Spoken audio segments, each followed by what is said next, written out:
He's a skilled assassin between the ropes. A boxer's mind in a bruiser's body. Lennox would have been a challenge and a threat for any heavyweight champion in history. His talent is unquestioned.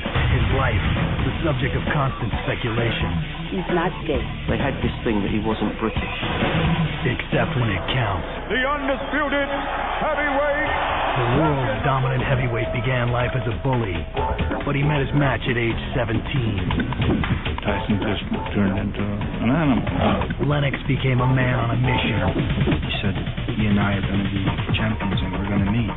The journey would be the most bizarre in boxing history. He's crying in his corner. I've never seen it. I couldn't believe what I was watching. He would emerge as a gentleman among brutes and buffoons. Tyson is the last misfit in heavyweight boxing. The man who destroyed the myth. This is Lennox Lewis. Beyond the Glory. Absolutely outstanding.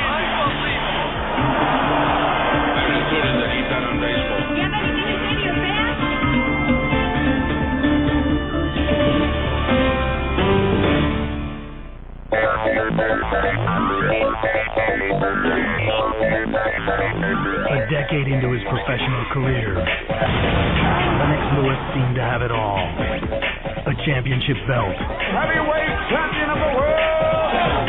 A heavyweight bank account. A near flawless record. But 31 wins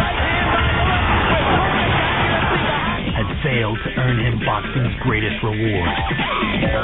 Respect. In every era, there's supposed to be like two boxers that's supposed to really meet. Muhammad Ali, Joe Frazier. Me and Riddick Bowe were supposed to meet. Me and Tyson are supposed to meet. These are the boxers in my era. After being ducked by two of boxing's biggest names, Lewis got his shot at greatness. Evander Holyfield had beaten Bowe. He'd beaten Tyson twice. Madison Square Garden, March 24th, 1999.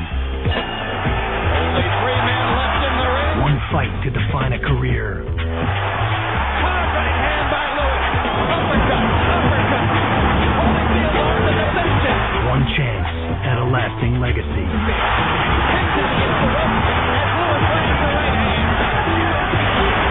Lennox dominated one of the legends of the game, only to suffer at the hands of the judges.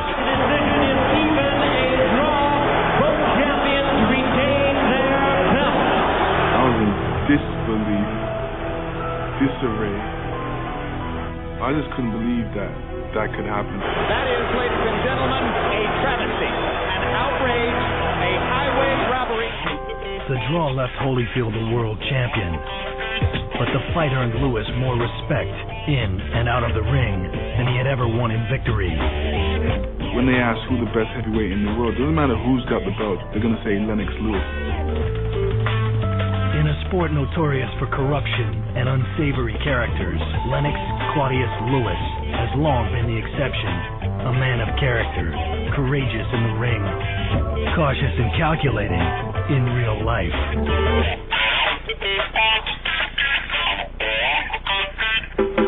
Born in England in 1965, Lennox was a fighter from the very beginning.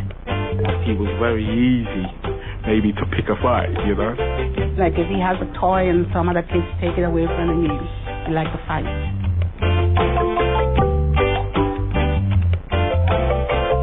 He grew up in London's tough East End, playing soccer with his half-brother Dennis.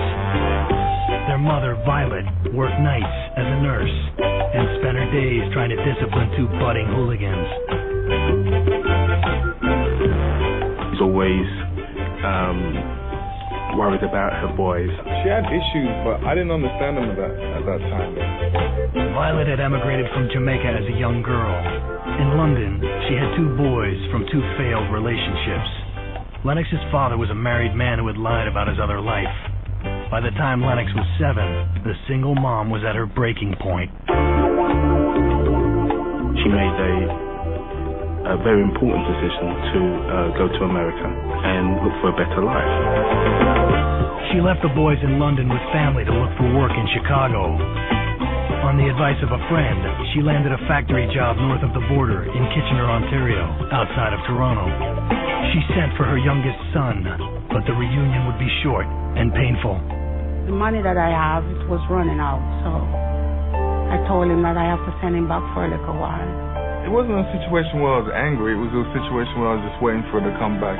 It was hard, very hard.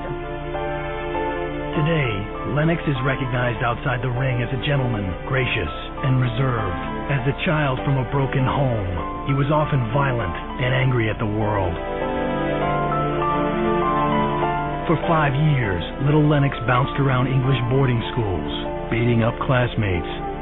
It was being with a lot of rough kids. If any of the other kids would bother me, I was like the strongest kid. You know, I used to always fight in that sense.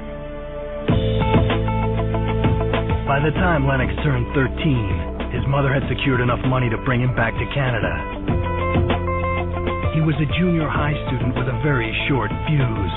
His size and Cockney accent set him apart. They would tease me, and I would get fed up with it. Often there were fisticuffs, and Lennox was usually involved with that sort of thing. He was a schoolyard bully, an outsider, and a loner in desperate need of discipline and attention. I suggested that maybe he should give some thought to joining the Kitchener Police boys boxing club. When I went there, it was more like a fun thing. You know, we got to fight for free with gloves on and try and beat somebody up. The experience would transform him, but it wasn't the boxing. That day, he met the man who would become the greatest influence of his life. I guess I appeared to be a father figure that he wanted, whatever it was, but he stuck to me, and I was very grateful for that. Arnie Beam would start Lennox down the path to glory. Lennox began spending all his time at the gym Beam managed. His mother was wary of her son's newfound passion and new best friend. At first, I didn't like the boxing at all. She wasn't excited with that or with me, for that matter.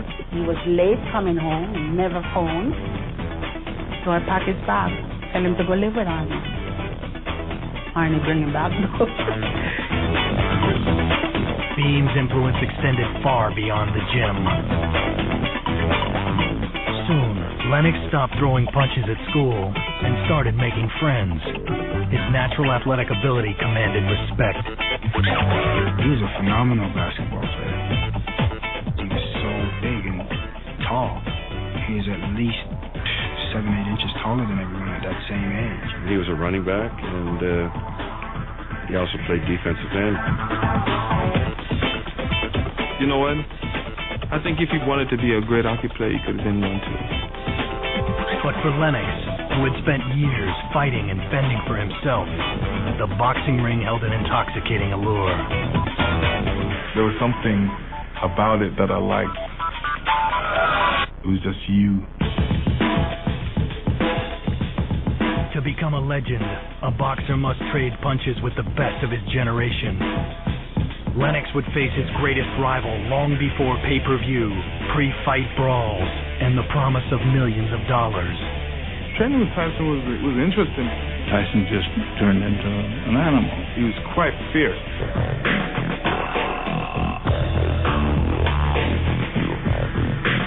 He would become Great Britain's best boxer in more than a century. But Lennox Lewis learned the sweet science far from London's hallowed halls where boxing was born. The troubled teen came of age in Canada under the tutelage of a part-time boxing instructor named Arnie Beam.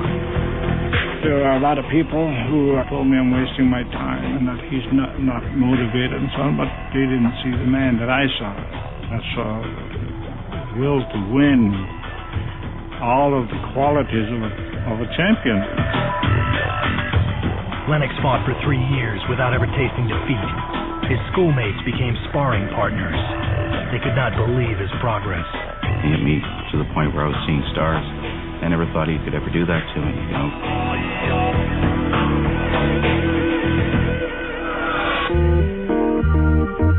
By age 15, he was a Golden Gloves champ, The boxers in his age group were no match for Lennox, so Arnie moved him up in class. His first opponent was an 18-year-old named Donovan Razor Ruddock.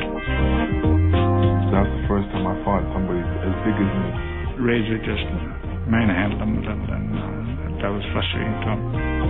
The fight was close, but Lennox took the loss. He considered throwing in the towel. He said, I'm not going back.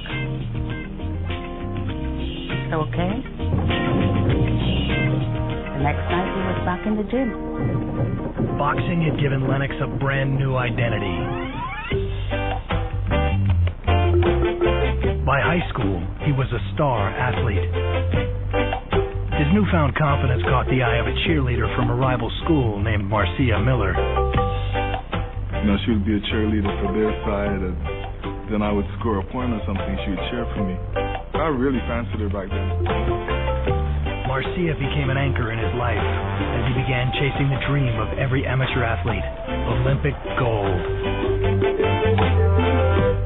By his senior year, Lennox was rated the world's best boxer under the age of 20. But his trainer, Arnie Beam, knew Lennox needed another test. Arnie was trying to get a good sparring partner. We couldn't find anywhere, but we heard about this guy in New York. He couldn't find sparring partners. Legendary trainer Cus D'Amato was touting a 17-year-old street brawler named Mike Tyson. Tyson just turned into an animal. He could throw a hard punch, and he just comes at you, and he's just always throwing punches, trying to knock you out with either hand. Lennox came back to the corner, his nose was bleeding, and I waved him down, and I said, you know, we don't have to go on with this. We can spar again tomorrow. He said, oh no, I know what to do now. It was a lesson that would become a Lennox trademark, adapting to an opponent's style in order to win. By the end of 3 or 4 days of sparring, he had Mike frustrated and under control. And he came back and he had all these pictures, and he said, his trainer, Cus D'Amato, told me that we are going to fight for the world title one day. He and I are going to be champions, and we're going to meet. The sparring sessions in New York had Lennox primed for Los Angeles, site of the '84 Olympic Games. British-born of Jamaican descent, he would fight for his adopted home, Canada. 19-year-old Lennox survived a standing 8-count in his first fight, but he would lose to the eventual gold medalist, American Terrell Biggs. Lennox showed me in that fight that he had more heart than Terrell Biggs. The only thing that pulled Terrell Biggs through that fight was his experience. Even in defeat, Lennox and Arnie had served notice to the heavyweight division. They returned to Canada and were besieged by big money offers from professional boxing promoters. One thing you know about Lennox, he doesn't make any moves without calculating the gains. At that point, I was taking chess real serious, so that kind of helped me as far as what I wanted to do and what I wanted to achieve. At 19, he developed a long-range plan for his life. His only concern was for his mother, Violet. He said, but you need the money. I said, no. And I said, if you want to go to the other Olympic, you have to make it. Don't turn pro, and he didn't. Money was scarce, but we had the determination of, okay, you go there, you win the gold medal, everything will be all right. In 1986, with Arnie at his side, Lennox won gold at the prestigious Commonwealth Games in Great Britain. It was his first trip to London in nearly a decade. He, made it a point of coming to visit and finding where I am. We were blood. Lennox would remain close with his half-brother Dennis to this day. But there would be another reunion on this trip. Lennox sought out his biological father and met him on the streets of London. We spoke for a little while, took a little walk. That was basically it. I said, well, what was it like, Lennox? What was what like? I said, well, you haven't seen your father in 10 years. There had to be some kind of a reaction. Arnie, that man could never be the father to me that you have been. That brought tears to my eyes, you know. What alcohol does to you. And I've actually seen Arnie in different states, you know, sometimes past. I don't even know who you are or whatever. So I realized that this is serious.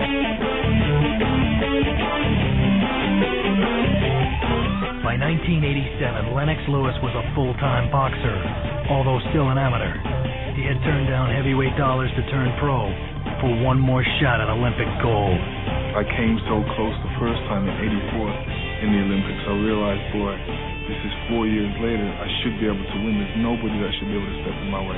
This time, he'd be going into the ring without the man who had transformed him from a bully to a first-class boxer. He needed somebody that could be with him every day. Arnie Beam had spent most every day with Lennox since the boy arrived in Canada from London at age 13. Nearly a decade later, Beam lost his day job for devoting too much time to training and traveling with the prodigy. I was paying the rent for the gym out of my own pocket. Because I lost my job, I had to give up that gym. Lennox says his mentor started drinking to excess. At certain times we get phone calls in the middle of the night, you know, Arnie's down there, you know, we need to sort him out. I have a talk with Arnie. I told him you can't be looking after the boys them and drinking, that you're not setting a good example. Beam had helped hire a coach for the Canadian national team, Adrian Tedesco. He sent Lennox to train with his friend Egerton Marcus in Toronto. In Olympic training center, training with Adrian and training with sparring with better opposition, it picked his game up. I missed him, but he never lost track of me. He never forgot about me. Lennox arrived in Seoul, South Korea the following summer, determined to make his patience pay off in gold. He cruised into the medal bout against the favorite, American Riddick Bowe. Bowe got the best of him in round one. The second round, realizing that he could not win the fight the way it was going, he just physically overpowered our American heavyweight. They were screaming at him in the corner, and Lewis has come out inspired. The referee stopped the fight in round two. The winner is Lennox. Called me that night, and he said, Arnie, that right hand was for you. I said, yeah, good. I said, but I have a question. He said, what's that? I said, what took you so long? 4 years of blood, sweat, and tears had finally brought Lennox Olympic gold. Came back home, he had the medal. And all I could think of is 4 years before that when he'd come back home from the LA Olympics and he said, I'm gonna win the gold medal, then move on from there.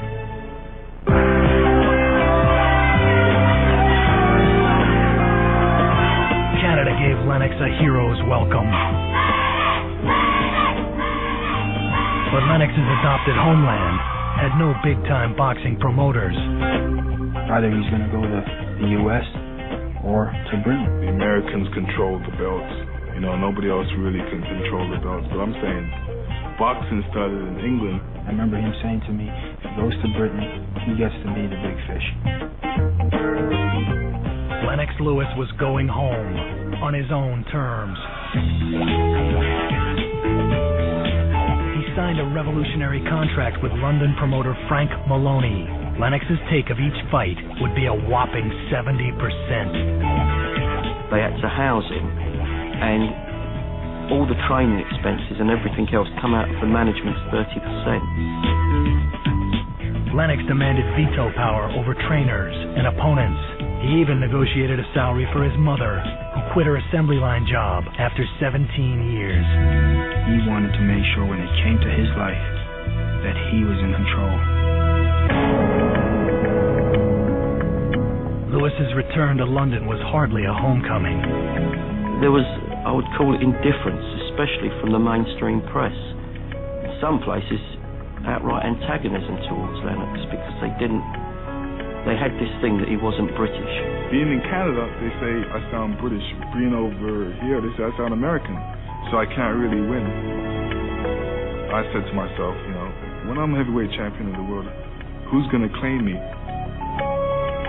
Lennox let his hands do the talking. He went 14-0 with 12 knockouts. Even so, British fans ignored him in favor of Frank Bruno, a former European champion on the downside of his career. They built Frank Bruno with the media. To get to Bruno, Lennox first had to square off against British champion Gary Mason, rated number 4 in the world. And nobody's quite sure who's going to make the pace. This was a must-win fight for Lennox. Lennox entered the ring a heavy underdog. There's something to think about. The way he fought that fight was with his jab, and it was just amazing to see. Lewis' left hand finds its way very easily into the face of Gary Mason. He jabbed Mason's head off. Lennox Lewis, he proved himself the better man on this night. The Mason fight made Lennox a legitimate contender for the heavyweight crown. The British press was less than impressed.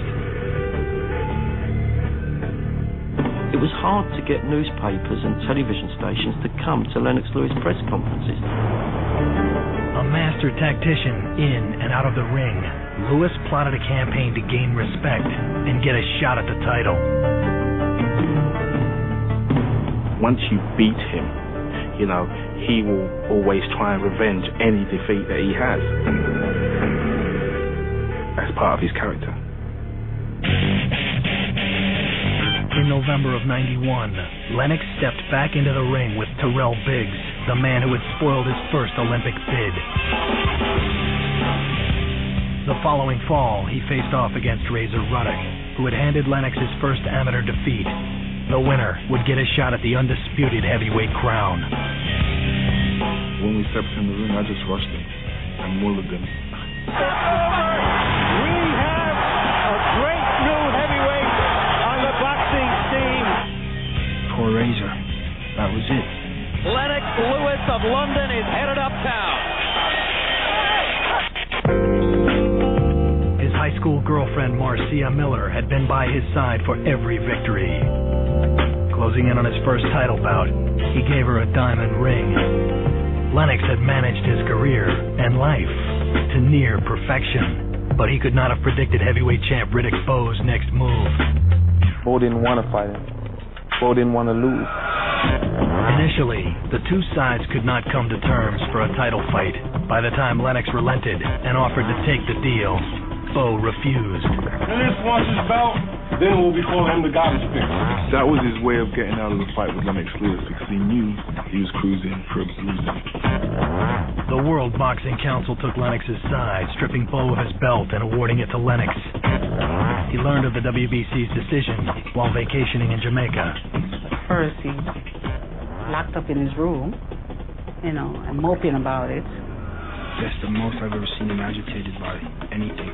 It's just the inability to get that fight. He's willing to, duck and dive. I'll wait for him. He's got the belt, but he hasn't got the acclaim that goes with winning the belt. Lennox Lewis was the champion. By default, Riddick Bowe was the first fighter from his past to run and hide, but he would not be the last. When Mike Tyson refused to fight him and gave up his championship, it was just a really crushing blow for Lennox. I know it does eat away at him, but what can he do? In 1993, Lennox Lewis became the first British-born boxer to wear the heavyweight crown in more than a century. But it had been handed to him on a silver platter. He had fought his way to the title, but not actually won it in the ring. It was no fault of Lennox that Riddick Bowe decided to throw this belt into the bin. The former champ had refused to fight, and for that, Riddick Bowe was publicly ridiculed. Lennox was undefeated, but he wasn't even the most admired boxer in Great Britain, much less the world. The great British hope at that point had been Frank Bruno, and he'd been built up into a national icon. British people love the loser. If you lose, they just loved you even more. October of '93, Lennox gave the Great British Hope a shot at the WBC belt. Now I think they've accepted me. Lewis in trouble in the corner and lands a sensational left hook. Which they should have in the beginning because I was always British. It's amazing that Bruno stands up and now Mickey Van stops the fight. He had proven himself to Great Britain, but his life plan was on the ropes. His romance with Marcia was falling apart. The constant pressure of the public eye had been too much for the relationship to bear. That winter, the wedding plans were called off. You know, we were pretty thick-headed, both of us, and you know, we had a lot of different people around us, you know, telling us different things. So we kind of like grew apart. Marcia was not in the crowd when Lennox fought a relative nobody, Oliver McCall. I was throwing a punch, he was throwing a punch at the same time.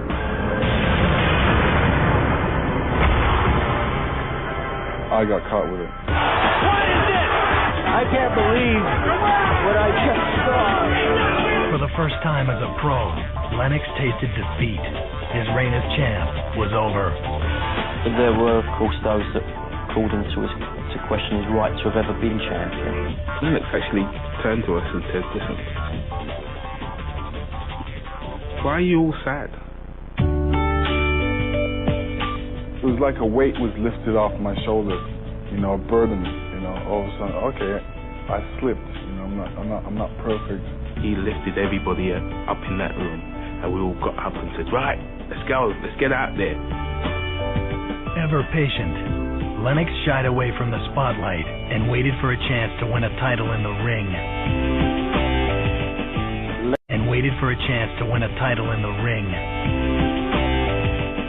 Lennox Lewis has very little concern, put any value on showboating. He's only concerned about the results and boxing. At the other end of the spectrum was his old sparring partner, Mike Tyson.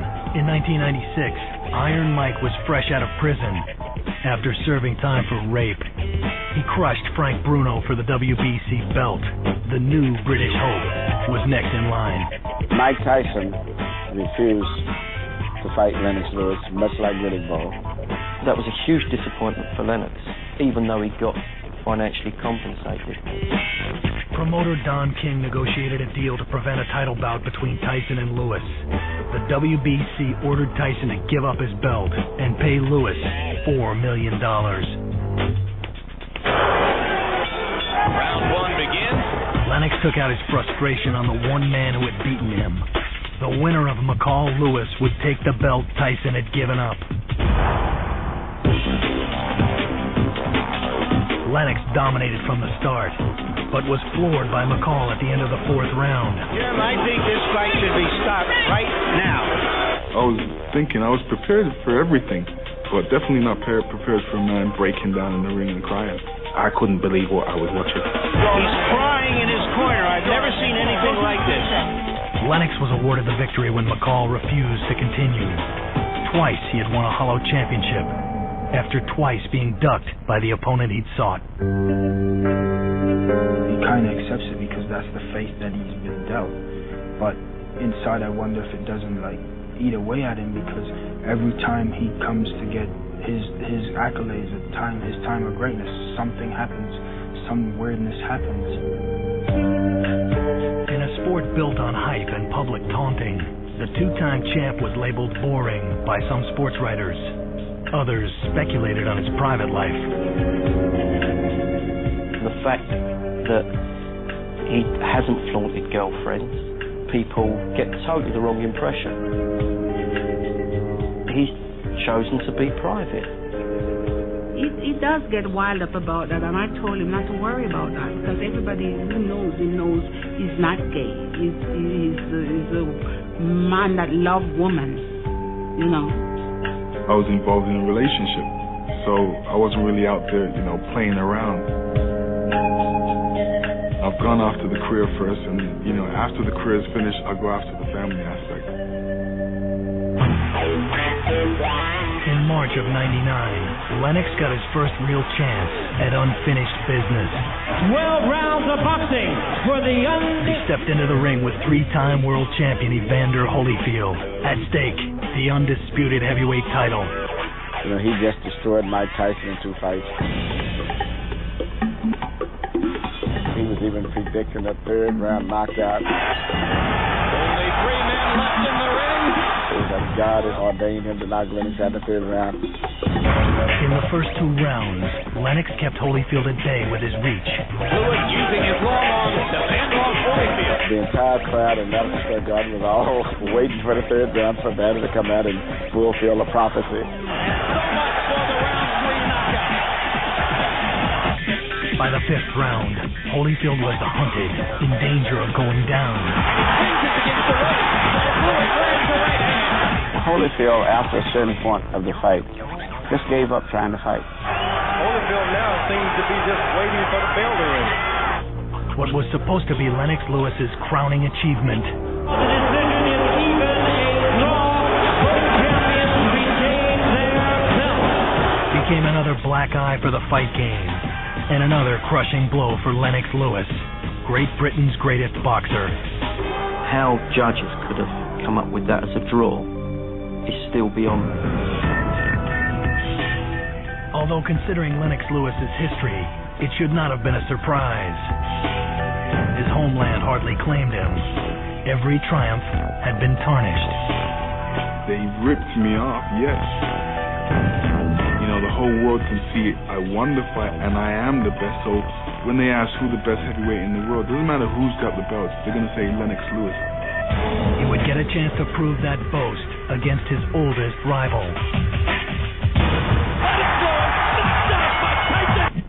In the fall of 1999, Lennox Lewis had the sporting world on his side for the first time in his life. He had battered a heavyweight legend into submission, only to come away with a draw. It was almost an international incident. There was even a talk that British fighters or British sportsmen shouldn't go to America again because, how can we get results like this? They're just totally unjust. The uproar helped force a rematch. This time, the decision for Lennox Lewis was bittersweet. The first fight, everybody said, you should have knocked him out. Then I'm going in the second fight trying to knock him out, and that's another mistake. It just makes me look bad. When he feels that he's fighting somebody that's a danger, that's good, he goes to another level. I don't think he'll ever lose to a quality fighter. He'll only lose to guys when he's relaxed. The heavyweight champ relaxed against another relative nobody, Hasim Rahman, in April of 2001. Like his rematch with McCall, Lewis had no trouble avenging the defeat. By age 36, he had beaten every man brave enough to face him.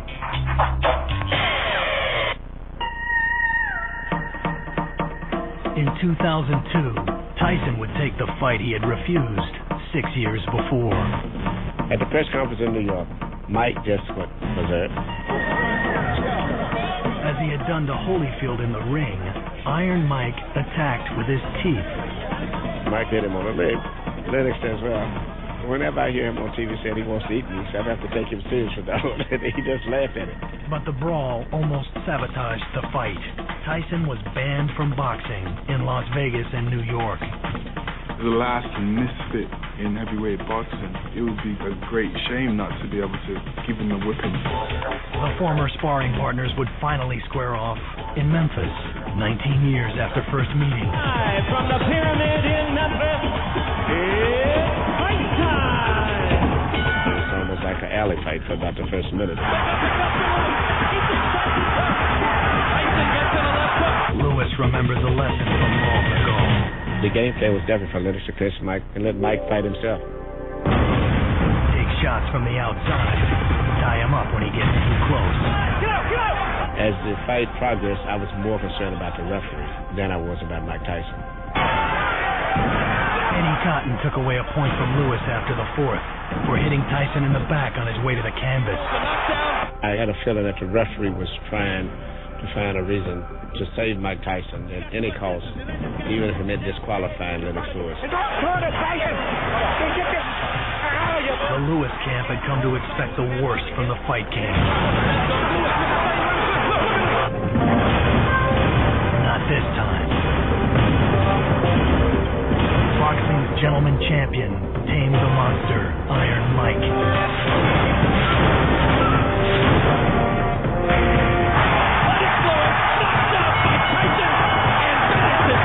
After the fight, Lennox said that little boy I was in the room with, and we were kids together, it came out again.